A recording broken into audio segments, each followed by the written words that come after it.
28 फरवरी 2026 वार शुरू हुई और आज 15 जून 2026 यानी कि 108 दिनों बाद फाइनली जाके इजराइल, ईरान और यूएस ने एक डील कर लिया है। और इस डील की जानकारी डोनाल्ड ट्रंप ने सोशल मीडिया से दी है। उन्होंने लिखा है, the deal with the Islamic Republic of Iran is now completed, Hormuz is open to all. तो चैनल को सब्सक्राइब कर लीजिएगा। पूरी डिटेल्स क्या है आइए जानते हैं। तो याद करिए, हॉर्मोज बंद हुआ, हमारे जहाज फंसे, हमारे एलपीजी बंद हुए, हमारी तेल महंगी हुई, हाजी अली डूब गई, सनमान हेराल्ड पर गोली चली, हमारे 3 सेलर्स की जान चली गई, कितने सारे टॉक्स फेल हुए, डील्स आई टूट गई, ड्राफ्ट्स आए रिजेक्ट हुए और 108 दिनों के बाद फाइनली आज ये सब खत्म हो गया। तो डोनाल्ड ट्रंप ने अपने ट्रूथ सोशल पे लिखा, congratulations to all, I hereby fully authorize the toll free opening of the strait of Hormuz and simultaneously herewith authorize the immediate removal of the United States naval blockade।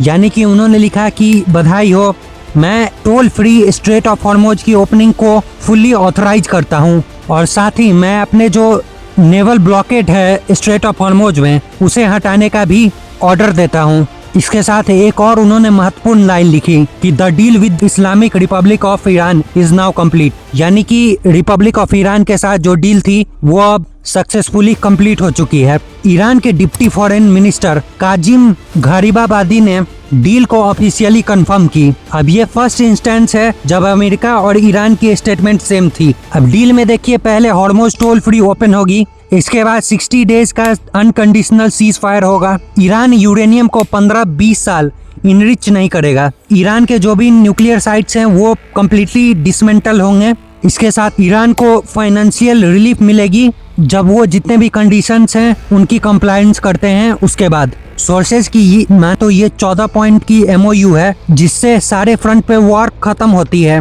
और US अपनी जो sanction है वो oil की हटा लेगा Iran के ऊपर से और अपनी जो फोर्सेज है वो भी विड्रॉ कर लेगा। इसके बाद ईरान को रिकंस्ट्रक्शन के लिए प्लान मिलेगी।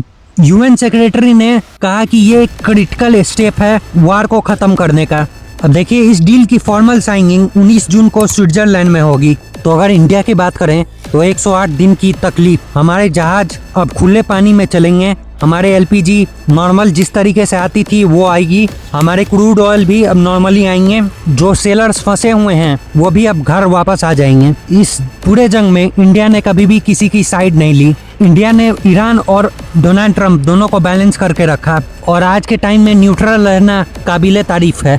28 फरवरी को ये जंग शुरू हुई। 108 दिनों में हजारों लोग मारे गए, अनगिनत जहाज डूबे, ऑयल की क्राइसिस बहुत सारे देशों में आई और आज फिर डील फाइनली हो गई और नॉर्मलसी की होप सभी लोगों में जाग गई है। ये मूवमेंट हिस्ट्री में हमेशा याद रहेगा और आप जिन्होंने इस पूरी सीरीज में हम पर भरोसा किया, आपका तहे दिल से शुक्रिया। तो दोस्तों, अभी के लिए बस इतना ही। जाते हुए मैं आपसे सभी से पूछना चाहूंगा कि क्या ये डील परमानेंट रहेगी या कुछ महीने में फिर कुछ और होगा? कमेंट में जरूर लिखिएगा। अभी के लिए बस इतना ही। जय हिंद, जय भारत।